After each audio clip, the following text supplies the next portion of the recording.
My name is Burke Hedges, author of the best-selling book, The Parable of the Pipeline.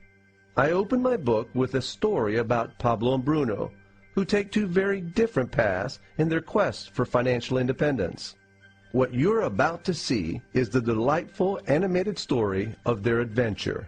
So, sit back, relax, and enjoy the life-changing lessons in The Parable of the Pipeline.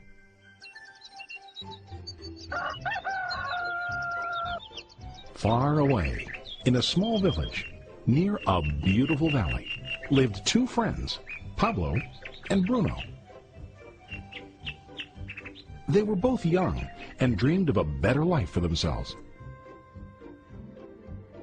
They'd often discuss their dreams about how they would become the most successful men in the village. They weren't afraid of hard work, and they searched for opportunities to help realize their goals and achieve their dreams. One day, an opportunity presented itself.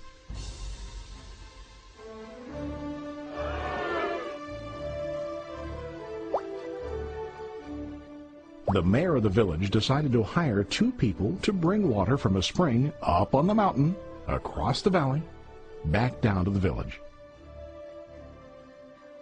They were to be paid based on the amount of water delivered to the village. Bruno and Pablo enthusiastically got to work. Every day, from morning till evening, they carried buckets to and from the spring. They worked hard, carrying water to the village. In the evening, they'd return home with their day's wages.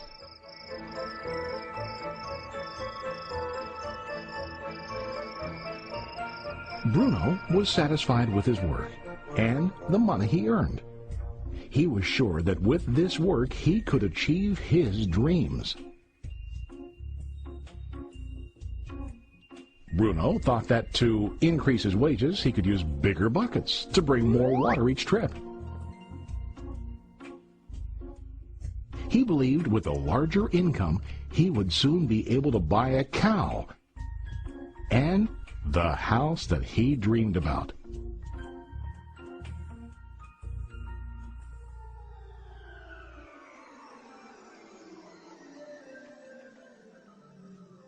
Now Pablo was not satisfied.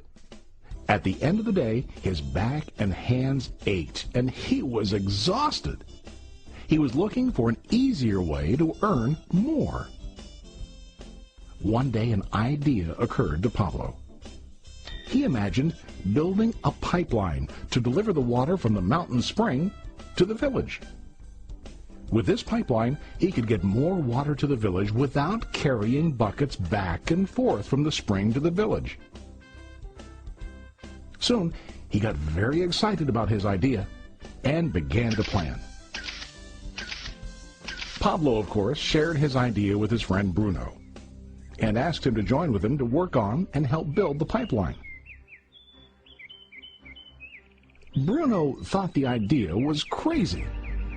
All Bruno could think about was what his money could buy today and how to get it quicker. He felt that building a pipeline would slow him down and delay him in achieving his goals. Instead, Bruno got bigger buckets and went more often back and forth fetching water. He was sure that with this method he could make more money. Pablo decided to build the pipeline on his own. He understood that it would not be easy to build, and it would take time to complete the pipeline. Pablo knew that it could take several years to finish, but he set his mind on his goal. Every day he worked and carried water like before. But on weekends and during his spare time, he worked hard to dig in the rocky soil and build his pipeline. In the first month, there was little to show for his work.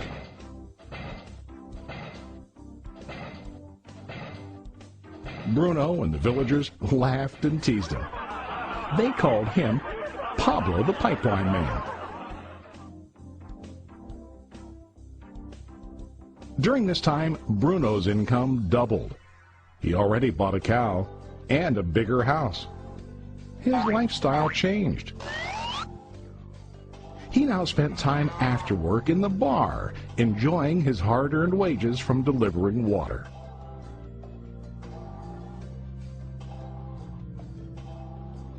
What Bruno didn't realize was that his body was starting to stoop from carrying the heavy buckets every day.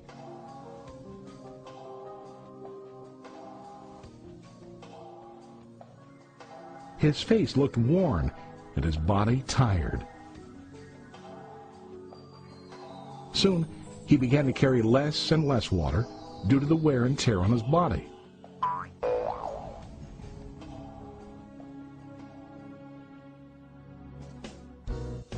Month after month, Pablo worked. Soon a year passed, and then a second year. Finally, Pablo finished his pipeline. He now used his pipeline to deliver water to the village instead of carrying buckets. Pablo was now earning more money than ever before. The water continued flowing to the village, while Pablo wasn't working. While he slept and ate, the water flowed. Pablo was happy and proud of his insight, persistence, and hard work. Now his income flowed as long as the water flowed through his pipeline.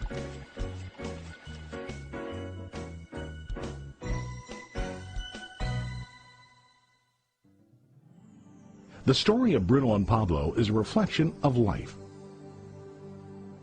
Their jobs symbolize what most people do to earn money.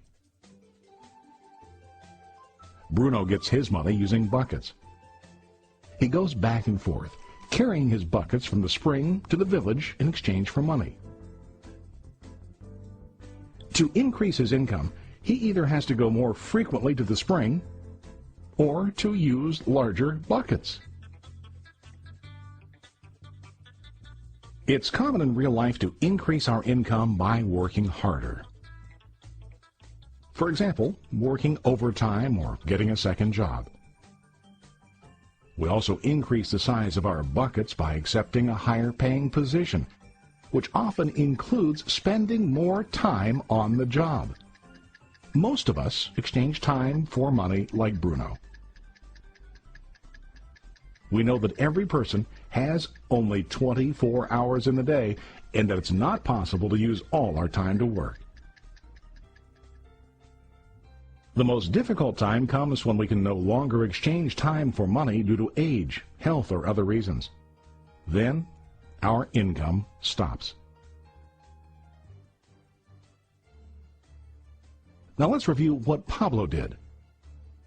Very wisely, Pablo did not exchange all of his time for a limited income, but he used some of his time to build a pipeline.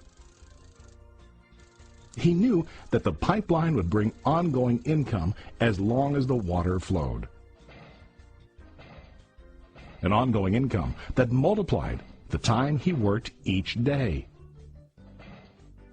Pablo knew that someday, maybe because of age or health, he would no longer be able to exchange his available time for money. Pablo knew that if he could make his idea of a pipeline work, then he only has to do the hard work of building the pipeline. After the pipeline was completed, Pablo was able to monitor and maintain the flow of water to ensure that his income will continue. Pablo has shown us that to earn an income, we don't always have to directly exchange time for money. There really are better ways. How about you? Are you still like Bruno, who directly exchanges time for money? Or do you want to be like Pablo, building and maintaining a pipeline for ongoing income? If you are interested in the idea of building your own pipeline, contact the person who lent you this presentation. You can start building your pipeline today.